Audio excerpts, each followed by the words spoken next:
Baik, sudah siap? Baik. Sebelum kita mulai pelajaran kita hari ini, mari kita berdoa menurut agar kepercayaan kita masing-masing. Berdoa dimulai. Doa selesai. Terima kasih. Assalamualaikum warahmatullahi wabarakatuh. Waalaikumsalam warahmatullahi wabarakatuh. Sebelum kita masuk ke proses pembelajaran, izinkan saya terlebih dahulu untuk memperkenalkan diri. Nama lengkap saya Gus Riyadi. Saya lahir di Desa Mira, Kabupaten Bulukumba, tanggal 15 Maret 1992. Kemudian untuk alamat domisili saat ini, saya berdomisili di Desa Mira, Kabupaten Bulukumba, Sulawesi Selatan. Kemudian pendidikan, background pendidikan saya dari S1 Pendidikan Teknik Otomotif Universitas Negeri Makassar. Nomor handphone, mungkin teman-teman ada yang mau catat atau yang langsung silakan. Siapa tahu nanti teman-teman ada yang mau sharing terkait pembelajaran. Dan ini nomor HP saya 082 394 419 338. Alamat email gusriyadi.10@gmail.com. Ada yang mau dipertanyakan terkait data saya? Cukup Pak, jelas. Jelas ya. Oke. Kalau sebelum masuk pembelajaran, saya absen dulu satu persatu. Pak Hamdan, Pak Yermia, Pak Ardian Sudra Safar. Hadir. Oke, hadir semua ya, lengkap ya.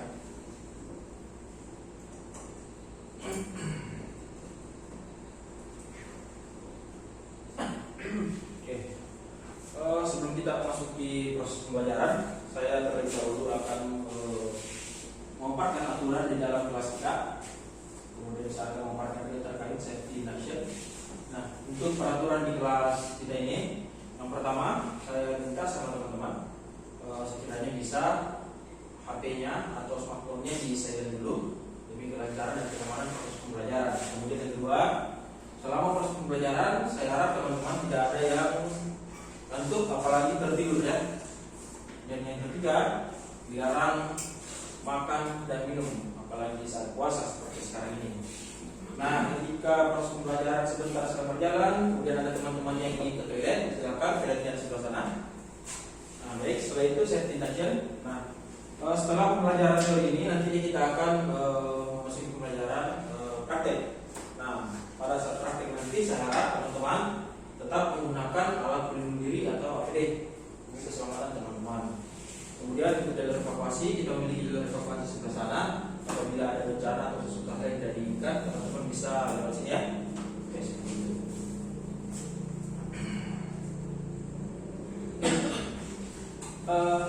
Menurut teman-teman, ini gambar apa? Kelas komplit Pak. Oke, Pak ya. Ya, komplit Pak. Cepat ya. Pak Hamdan sama Pak. Oke, betul sekali teman-teman ya. Ini handle motor yang berada di sebelah kiri. Jadi untuk motor-motor gede atau motor-motor motor-motor bebek yang memiliki kopling itu, dia handle atau posnya itu berada di sebelah kiri. Oke.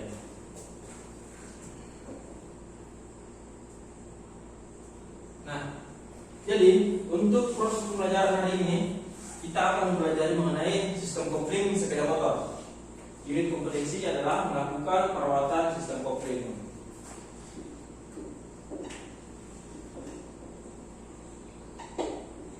Oke, sistem kopling ya, teman-teman.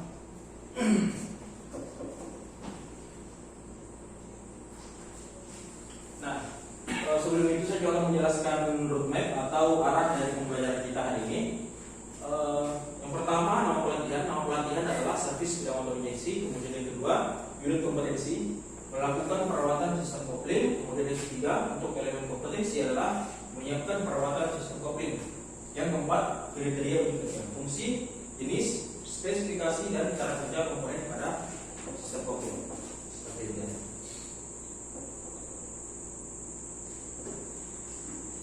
Oke, itu tujuan dan manfaat pelajaran.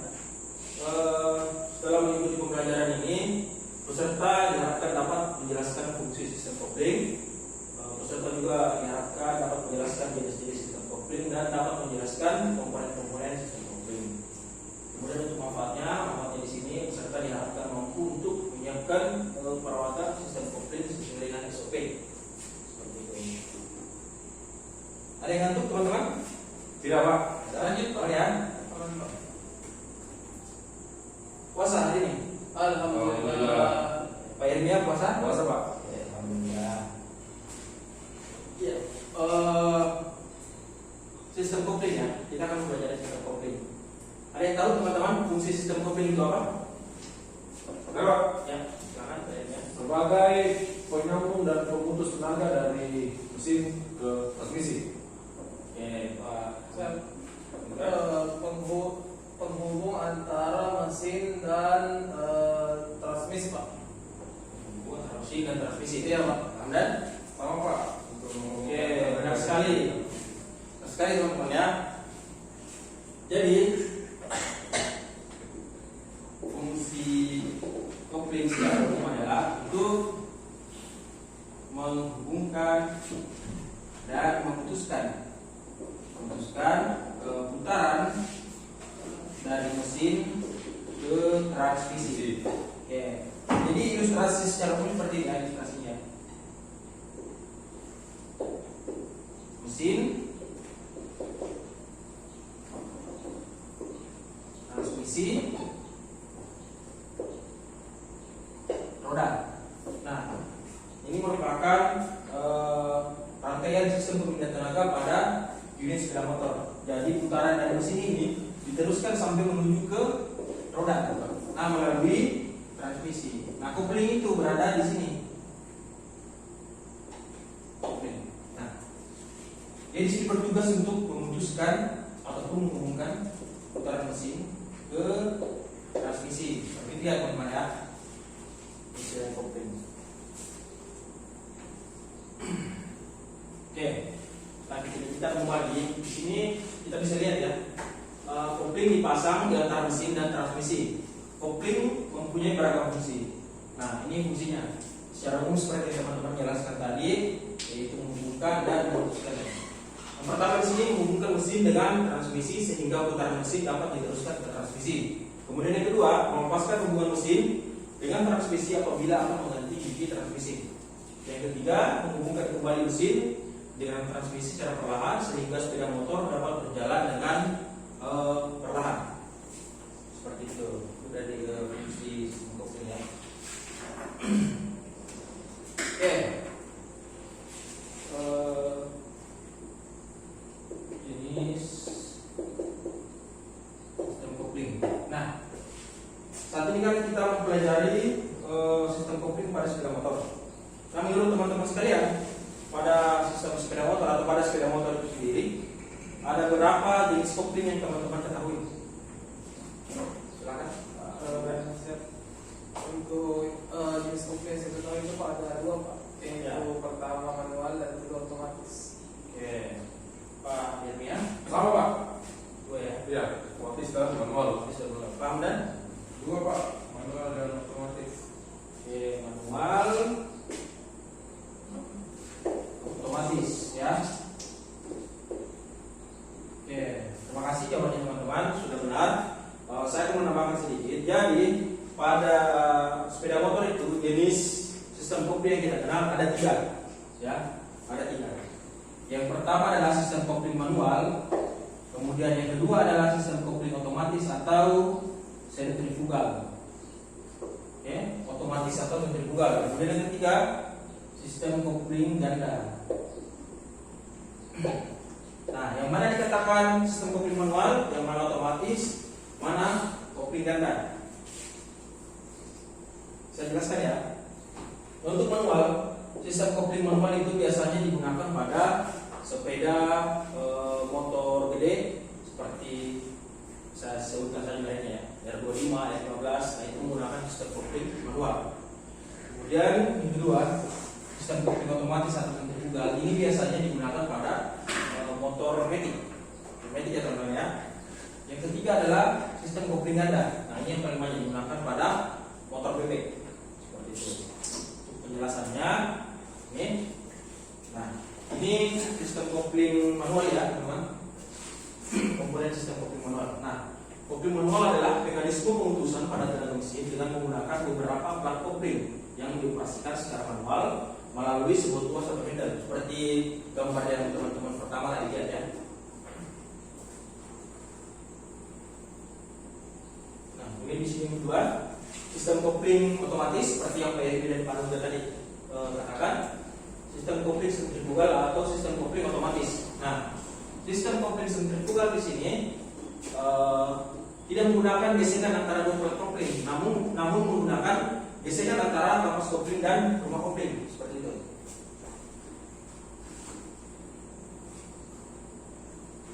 Nah, yang ketiga, sistem kopling ganda. Nah, kopling ganda artinya sistem ini memiliki dua unit kopling sekaligus. Nah, sebuah kopling sentrifugal diletakkan setelah poros engkol dan kemudian satu unit kopling manual diletakkan di depan transmisi seperti itu. Tapi di sini saya tidak akan menjelaskan secara keseluruhan mengenai sistem kopling ini. Saya hanya akan menjelaskan sistem kopling manual. Saya akan menjelaskan kepada teman-teman sedikit tentang komponen pada sistem kopling manual. Oke. Nah, seperti gambar yang teman-teman lihat di atas, di sini ada beberapa komponen, mulai dari gigi primer, gigi sekunder, cover kopling, kemudian ada kampas kopling dan plat gesek, kemudian ada gigi center, ada plat penekan, ada pegas kopling dan ada mekanisme pembebas. Nah, mungkin teman-teman masih bingung. Saya akan coba jelaskan, mudah-mudahan teman-teman sekalian bisa memahami sedikit terkait sistem kopling manual ini. Nah, yang pertama di sini adalah saya jelaskan ini adalah gigi primer. Nah, gigi primer ini terhubung langsung ke crankshaft atau poros engkol sepeda motor. Jadi dia bergerak sesuai dengan putaran poros engkol. Nah, dia di sini diletakkan pada crankshaft. Nah, kemudian yang kedua ada gigi sekunder. Nah, gigi sekunder di sini dia posisinya berada langsung pada sistem kopling gigi sekunder. Nah, untuk gigi sekunder sendiri dia berfungsi untuk meneruskan putaran dari gigi primer masuk ke dalam kampas kopling dan plat gesek seperti itu. Dipahami ya teman-teman ya? Dia fungsinya meneruskan putaran dari gigi primer masuk ke kampas kopling seperti itu. Nah, kemudian ada cover kopling. Cover kopling di sini dia terhubung langsung dengan gigi sekunder. Gigi sekunder. Nah, gigi sekunder ini cover kopling ini dia berputar sesuai dengan putaran gigi sekunder seperti itu.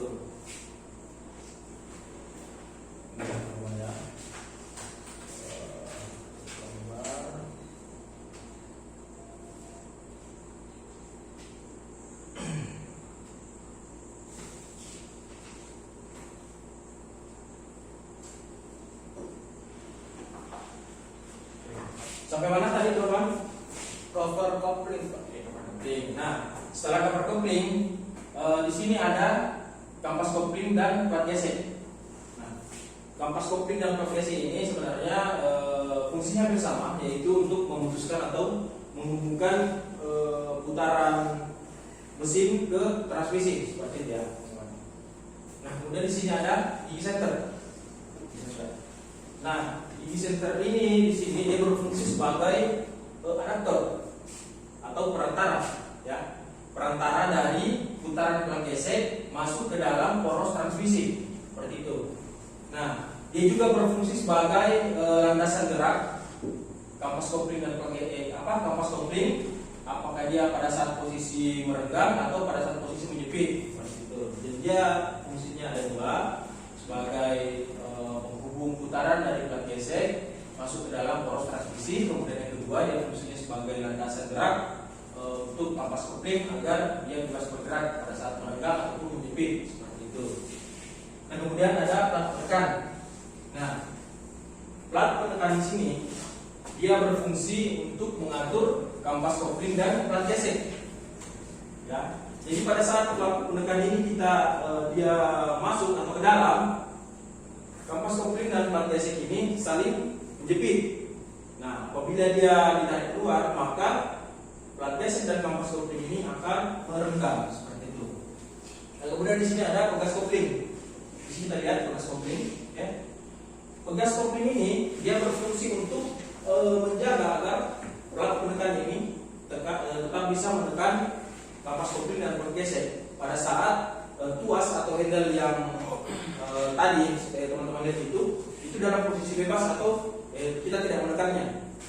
arti dan fungsi dari proses kopling. Kemudian yang kedua di sini adalah mekanisme pembebas. Nah, mekanisme pembebas di sini sebenarnya ada saya hapus ya teman-teman ya, sini ya, saya hapus ya. Siap. Mekanisme pembebas ada dua tipe. Yang pertama adalah rack and pinion. Kemudian yang kedua adalah tipe pull out. Oke. Cuma di sini yang saya jelaskan ini tipe rack and pinion. Jadi cara kerjanya itu di sini di mekanisme pembebas ini ada semacam tuas pengungkit yang terhubung ke poros ini. Nah, ketika poros ditarik, poros ini ditarik, dia akan mengungkit keluar poros ini sehingga pelat penekan juga keluar. Kemudian ada mekanisme pembebas tipe pull out. Nah, tipe pull out ini sebenarnya seperti apa ya? Mekanismenya dia berada di sebelah kiri. Dia di sebelah kiri. Sehingga dia cara kerjanya itu mendorong atau menarik dari dalam poros ini. Seperti itu. Oke. Sampai di sini ada pertanyaan? Silakan. Ya, benar. Jadi bertanya Pak, Ya. ini terkait dengan komponen kopling itu kenapa warnanya plat gesek dan kampas kopling itu berbeda? Oke, plat gesek dan kampas kopling warnanya berbeda. Berarti ya, Pak ya. Ada Pak. Oke, silakan Pak Jeremia. Hampir sama Pak mengenai plat gesek dan kampas kopling, cuma yang ingin saya tanyakan apa perbedaannya dari plat gesek dengan kampas kopling. Terima kasih Pak. Oke, terima kasih teman-teman atas pertanyaannya. Di sini saya langsung saja menjawab dua pertanyaan tersebut karena pertanyaannya terkait kampas kopling dan plat gesek. Nah, di sini perbedaan yang paling mendasar antara kampas kopling dan plat gesek adalah sebenarnya pada gerigi. Kampas kopling itu memiliki gerigi di bagian atas. Nah, gerigi bagian atas ini dia terhubung terhubung secara langsung ke cover kopling. Nah, sedangkan untuk plat gesek dia memiliki gerigi di arah bawah. Nah, ini gerigi kita bisa lihat. Dia terhubung ke gigi center. Nah, kemudian warnanya. Kenapa kampas kopling warnanya berbeda dengan plat gesek? Nah, kampas kopling di sini itu dilapisi dengan bahan non metal. Metalnya berupa asbes. Nah, tujuannya dipasang bahan non metal ini yaitu yang bertujuan adalah untuk agar pada saat dioperasikan kampas kopling dan plat gesek ini tidak slip seperti itu. Nah, sedangkan untuk plat gesek sendiri dia warnanya tetap sama dengan komponen lain karena dia bahannya terbuat dari baja atau besi. Demikian, teman-teman. Masih ada yang mau ditanyakan? Lalu Pak, Coba Pak. Bisa. Oke, kesimpulan. Untuk kesimpulan, fungsi kopling yang pertama menghubungkan mesin dengan transmisi sehingga putaran mesin dapat diteruskan ke transmisi. Kemudian yang kedua melepaskan hubungan mesin dengan transmisi apabila akan mengganti gigi transmisi. Dan yang ketiga menghubungkan kembali mesin dengan transmisi secara perlahan sehingga sepeda motor dapat berjalan dengan perlahan. Ya. Kemudian secara umum seperti yang saya jelaskan tadi, sistem kopling yang digunakan pada sepeda motor ada tiga. Yang pertama sistem kopling manual, yang kedua sistem kopling sentrifugal, dan yang ketiga sistem kopling ganda. Aplikasi, teman-teman,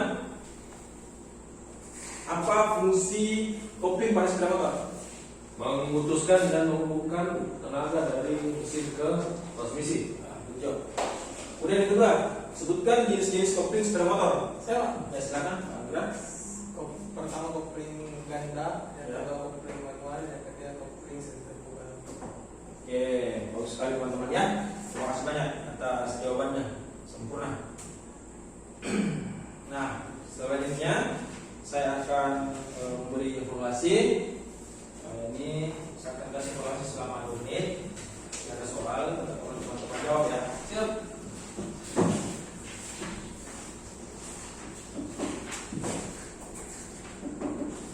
Ini nama ditulis Pak, sama nomor absen. Ya, nama, nomor absen, kemudian tanggalnya.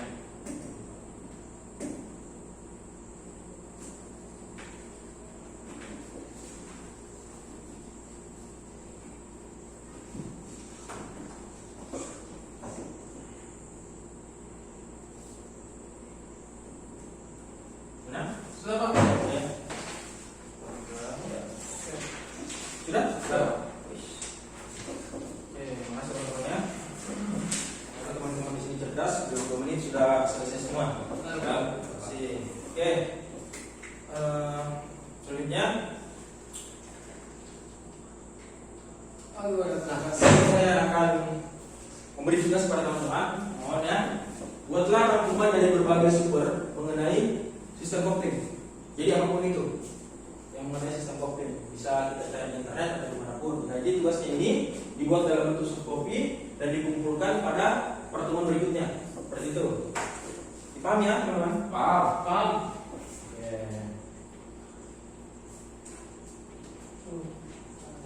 Oke, baik. Terima kasih teman-teman. Itu tadi pembelajaran terkait sistem kopling yang sempat saya sampaikan. Lebih dan kurangnya mohon dimaafkan. Mudah-mudahan pembelajaran hari ini dapat beribadah dan bermanfaat untuk kita semua. Amin. Terima kasih ya teman-teman. Assalamualaikum warahmatullahi wabarakatuh. Waalaikumsalam warahmatullahi wabarakatuh.